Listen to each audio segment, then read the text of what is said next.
Friends, এটি একটি সুপারি গাছ। দেখতে পাচ্ছেন সুপারি গাছের চারা ফলের থেকে গ্রো করা হয়েছিল। এটি টবের মধ্যে আপাতত আছে, 3টি গাছ রয়েছে। আরেকটু বড় হলেই এটি মাটিতে প্রতিস্থাপন করা হবে।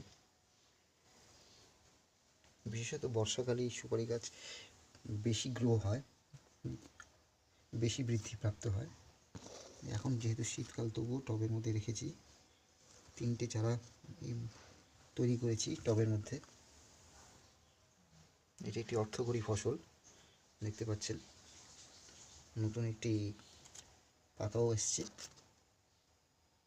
এর মধ্যে মোটামুটি 2 দিন পরে পরে জল দিই, মাটি এখনো ভিজা আছে।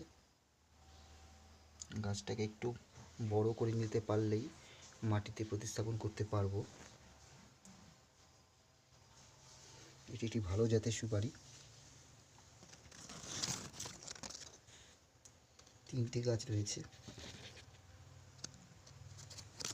পাতাগুলো খুব সজীব হয়েছে, দেখতে পাচ্ছেন।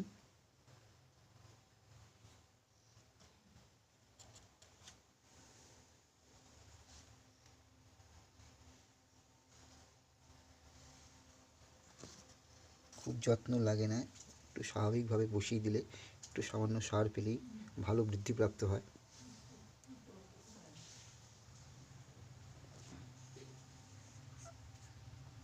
Thank you friends.